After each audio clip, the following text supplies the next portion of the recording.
नमस्कार, M A रेसिपीमध्ये आपणा सर्वांचे स्वागत आहे. आज आपल्याला चवळीची काळ्या मसाल्याची भाजी बघायची आहे. डब्यासाठी आपण झटपट होणारी चवळीची भाजी बघितली. ती रात्री भिजत घालावी लागते. ही चवळी भिजत न घालताच आपल्याला शिजायला ठेवायची आहे. 2 पाण्याने स्वच्छ धुवून आणि शिजायला ठेवायची. हळद, हिंग थोडंसं टाकायचं आहे आणि हलवून आणि शिजवून घ्यायची. अगदी छान शिजलेली आहे, मऊ झालेली आहे. आता मसाला आपण भाजून घेऊ. मसाला तयार करू. सुरुवातीला कांदा टाकून घेऊ. कांदा जरा जाडसरच चिरायचा आहे आणि त्यात थोडंसं तेल टाकायचं आहे आपल्याला भाजण्यापुरता. आणि यात खडा मसाला टाकायचा आहे थोडासा. तोही छान भाजून घ्यायचा आहे.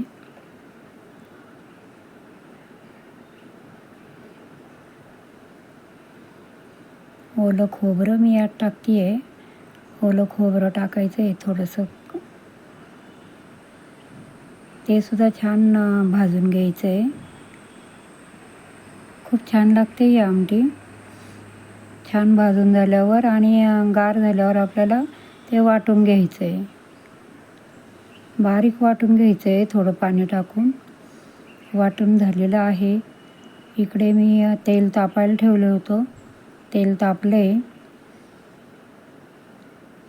थोडीशी मोहरी, थोडासा हिंग टाकायचा आणि काळा मसाला, लाल तिखट, कांदा लसूण चटणी आधी टाकायची आणि पटकन आपल्याला वाटण टाकायचं आहे, म्हणजे आमटीला कलर छान येतो. थोडा गॅस कमी करायचा अशा वेळेला. सगळं वाटण टाकून घ्यायचं आहे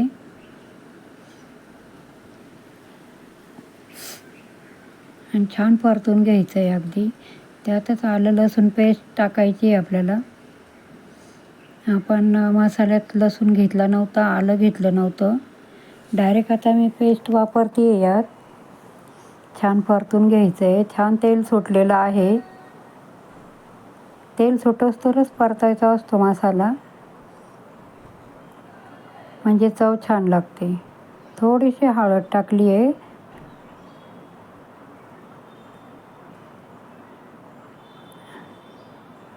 आता हे आपलं भांडं धुवून आणि ते पाणी ओतून घेतले. शिजलेली चवळी यात आपल्याला टाकून घ्यायची आहे पूर्ण. थोडंसं चवीनुसार मीठ टाकायचं आहे आणि छान उकळी येऊ द्यायची.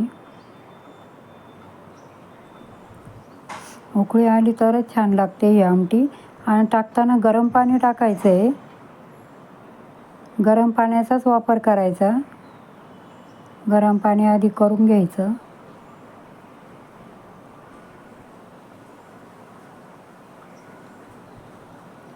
उकळी आली की चव लागते.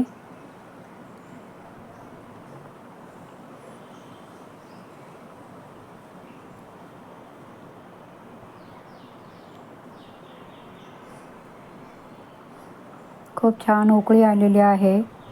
अगदी छान झाली. आवडल्यास लाईक, शेअर आणि सबस्क्राईब करायला विसरू नका.